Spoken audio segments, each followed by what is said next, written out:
Exactly 1 year ago today, I published my first commercial game on Steam. What started as a simple mini-golf puzzle game ended up turning into an entire campaign with courses all across the world to conquer, characters with backstories and lore, a shop for upgrading your golf bag, and a secret course to unlock with some pretty ridiculous levels.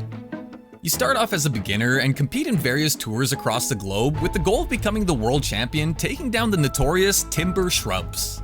Each region has its own unique challenge. For example, in North America, you see a lot of these moving platforms. In South America, every level has portals. And in Australia, the entire world is upside down. I'm just kidding, it's not, but you do see these green buttons to open hatches. As you progress through the campaign, you start seeing interesting combinations of these obstacles show up, making every level a unique challenge.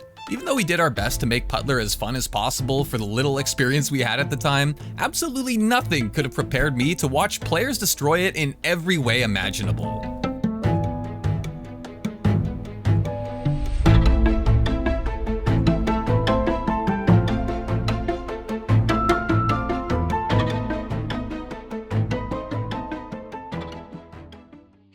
Now before we get into that, there is only one thing you need to understand. Putler is completely different from other golf games. Typically you take a stroke and wherever you end up, you take another swing until you sink the golf ball in the hole. However, being a puzzle game, strokes work on a very fundamentally different level. Instead of the number of swings you take, each piece used in your solution counts as a stroke. So if you use 3 pieces, that's 3 strokes. And if you use 1, that's of course a hole-in-one. Is that going to negatively or positively affect things? I mean, this is looking good, actually. This is looking very good. Oh yes, hole-in-one. The reason I decided to take this approach was to allow players to determine the level's difficulty themselves, meaning the less pieces you use, the more difficult they typically are to solve. Casual players looking for a relaxing experience could aim for par, while more experienced gamers looking for a challenge should try to get the lowest strokes possible, and this is where the real story begins. Every level was designed with one simple rule: encourage a variety of different solutions, not just one. While each level has an intended route which often leads to par, the real fun starts when you start thinking outside the box. Early on, the beginner courses try to establish that there are no rules, and often the most efficient solutions don't take the obvious path. If there's one thing I learned making video games, it's that players seem to love doing the exact opposite of whatever developers tell them to do. So by presenting them with an option so painfully obvious, they feel like they outsmarted the game when they find an alternative method to score under par. Even though I had a solid idea what was and wasn't possible for each level, a group of players took it upon themselves to push the game's simple physics-based mechanics as far as humanly possible. With the amount of people in our Discord sharing clips of solutions, one of the members decided to create a document called the Perfectionist List. A list for recording the lowest strokes possible on just about every level in the game, which is quite a lot. They weren't just taking people's word for their scores either. In order to get on the list, you had to submit video proof of your solution without using exploits, and don't worry, we'll get into all that later. Even though the game is single player, this brought an entirely new level of competition inside the community. Players started racing to claim their spot on the list, and if you think I'm making this sound more dramatic than it actually was, well, let me tell you. Some of the players would literally sit in a Discord call for hours, theory crafting solutions, trying to find pixel-perfect ways to beat levels that have never once been done before. As you can imagine, all of my expectations for what I thought was possible not only got destroyed, but ended up completely changing the way I view game development. I'll be honest, even though it was really weird seeing the very game I made getting violated in so many different ways, for some reason, it made me feel like a proud father. While I never intended players to push the game mechanics this far, it did help me understand the near infinite potential when it comes to sandbox-style games. There's something special about giving players the tools they need to create anything they want, and despite only having 7 basic shapes to work with, players continue to find ways to break all the levels we work so hard to test and make. While there was a lot of super impressive clips players shared, there was one solution on a level that I truly thought was impossible. You see this tiny gap at the bottom right here?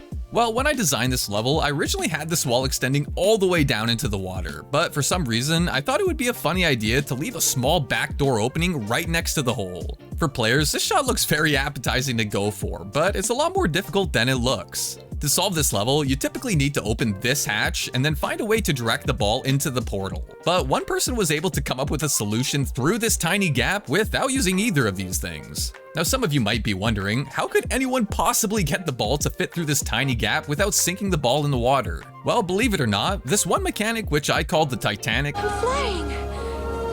for obvious reasons, ended up being a core part of this solution. When an object gets dropped in the water, there's a small linear drag applied for resistance to simulate a sinking effect. For some players, this seemed like an ordinary part of the game, but for others, this mechanic serves a much deeper purpose. You only have a very short window of time before the piece becomes completely submerged, which means if you're fast enough, you can use this mechanic to create a temporary surface to redirect the ball. I'm sure by now you guys know where this is going, so I might as well just play the clip and let you see how impressive this shot is for yourself.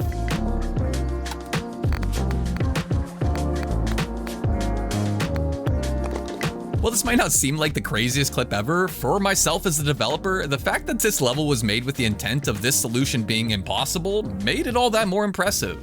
Of course, crazy solutions like this weren't the only way players broke my game. They also found a pretty mind-blowing exploit. To understand how this was found, I first need to explain how the physics simulation in Putler works. When you place an object, the X and Y location gets locked in position, preventing gravity and other forces from affecting it. By pressing the play button, these constraints get removed, allowing the objects to move freely. Now, one player found if you place an object on the exact frame pressing the play button, the constraints of the object don't get removed. So by lowering the target frame rate to 30 FPS to make this easier, and using a macro to click insanely fast, the object gets stuck floating in midair.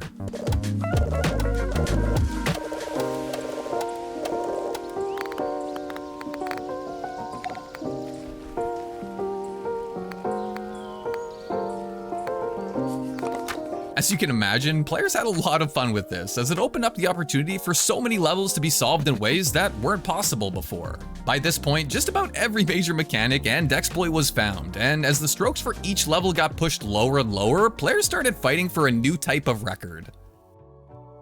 This is a simple minigame called The Range. If you're familiar with games like Super Smash Bros., it's basically a home run contest to see how far you can hit the ball. Most players, when they first try this, they put a piece directly underneath the ball, but as you can see, it doesn't go very far. It usually takes people a bit to realize they can actually place objects on top of the ball, which does a cuxer pinch like this. If you know, you know. Of course, the ball ends up going much farther with this mechanic, but in order to set the record, players need to be a lot more creative than that. While there were a lot of attempts made to set the record, someone came up with a method which I can only call a particle accelerator. By timing multiple pieces to make contact with the ball at picture-perfect frames, they ended up blowing all of the previous records out of the park. Just take a look at how ridiculous this is.